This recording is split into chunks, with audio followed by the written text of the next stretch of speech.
I was watching an interview with Paul Cornell. I don't know if you remember Paul Cornell, but he did quite a bit of work for Marvel Comics back in the early 2000s, and was somebody who is really done a lot for the industry. Now he's only posting his works of novels here, Paul Cornell Comics.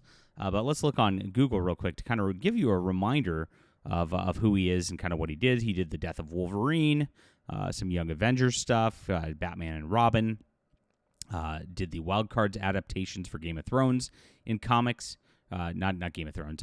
George R.R. Martin in comics. You can see he did a lot. I actually read he did a long run on Spider-Man also that I read, and did some excellent work as a writer back in the day. He's one of those British writers who, he's, like I said, a novelist as well, done quite a bit. And I saw him on a show called the Word Balloon podcast. I hadn't heard about him in a lot of years. As you can see, he's mostly talking up his book work, right? And so there's it seems he really wants to transition a little bit into some other stuff on this level.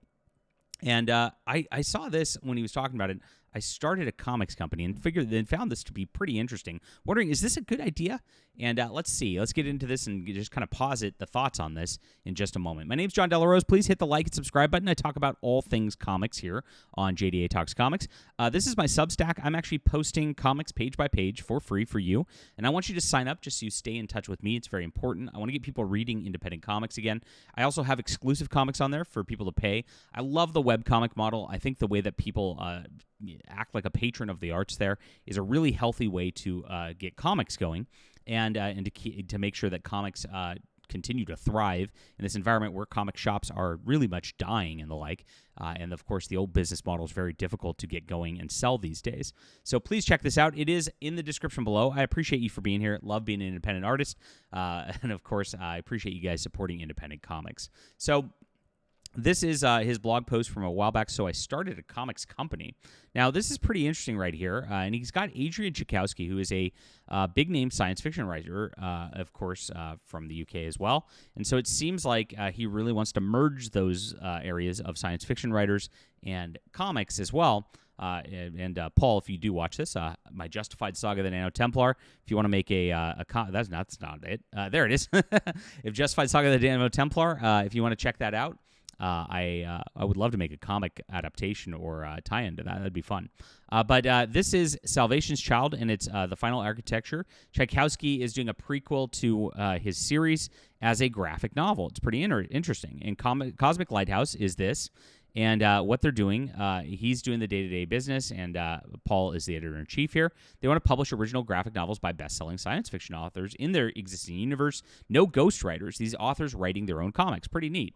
And so this is a prologue to the final architecture, which has done very, very well in science fiction land. And so he's doing a prequel graphic novel to this, and they're publishing it through Comixology.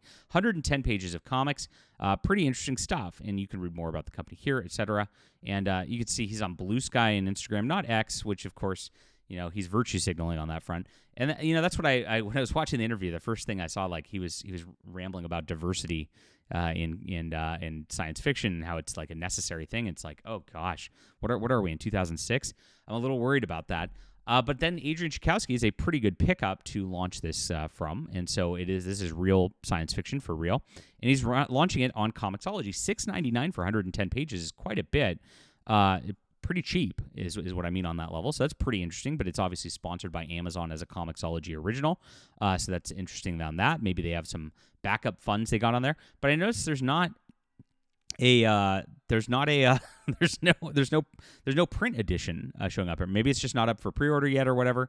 But yes, this is something like for comics. I find it's very different than general ebooks, and I know Tchaikovsky's coming from science fiction where it's mostly ebooks, and he might garner that readership. But having that not up here as a print pre-order is kind of interesting here. You also note, like, this is way in advance. We're in September 2025 as the recording of this, but June 2026 is a wild way in the future for this. Now, I haven't heard much buzz about this or heard many people talking about this, but I do think this is a really interesting concept. Getting science fiction writers writing just prequels to their series as a graphic novel and things like that, pretty cool stuff. And so I am actually kind of hyped by this, and I hope I remember this by June 2026 so that I can actually read it. I don't really want to pre-order because I don't really use my Kindle very much. I don't like to read ebooks. I stare at a screen too much all day as a writer. But I hope there's going to be a print edition of this. Now, as a business model, is this actually a useful thing? I don't know. Now, I've attempted to do a best-selling science fiction graphic novel, and I adapted one as a comic back in the day. It's called The Ember War. The Ember War sold more than 100,000 copies. It is a huge series on Amazon. Big stuff by a guy named Richard Fox, who's a fantastic writer. And I adapted that into comics and did a great adaptation. It worked out really, really well. And we were going to do the second one.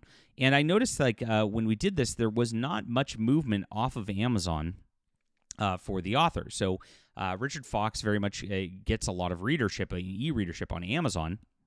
But we did it on Kickstarter and tried to actually build a comic adaptation where people were buying it, hoping that his email list would come in and thinking that it might make $100,000 or more on the comic. It really barely covered the art costs in the first volume, and the second volume actually didn't fund. So there wasn't really a market crossover of people who read science fiction versus read comics. I deal with this myself. I write in both genres, and I get a lot of emails. Hey, you got your comic out. I understand that. I'm waiting for your next science fiction novel because I don't really read comics. And vice versa, people who read comics don't really read science fiction novels. So it's an interesting market test to do this with traditional publishing. I've only done it in the indie space, of course, but I also think there's probably not that big of a crossover here. And I think that the people who are e-readers and the like are likely not going to be so excited about a comic on this level just from a business perspective. I give them kudos for trying because this is pretty neat. As I said, this is a way to do things going forward. Now, on the novel adaptation front, there is another company that's doing this, and they're called Aethon Books, and they are actually doing it in a different manner. They're doing it on Webtoon, and so Webtoon has partnered with Aethon Books here to, of course, do webcomic adaptations, and this seems to be pretty well. So these are huge bestsellers, and then they garner Webtoon, so it's, of course, they're just putting it up for free for advertising revenue on Webtoon. That seems to work pretty well. That's more of a modern way to do things, whereas it seems like just doing a full graphic novel is kind of like trying to shoehorn an old industry into an old industry, and it doesn't really work very well. I like the idea of modernizing things and doing webcomics and trying different storefronts and the like, and I think this is working very, very well for Aethon Books for their marketing, and also helps them understand that there's bigger extra markets out there too.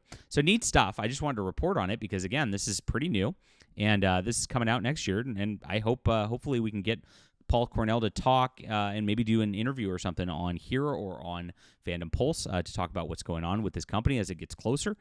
Neat stuff. What do you guys think about this? Is this a business model that's doomed to fail, or is it something that might actually be a success? Love to hear from you. Please hit that like and subscribe button. Sign up for my Substack in the description below.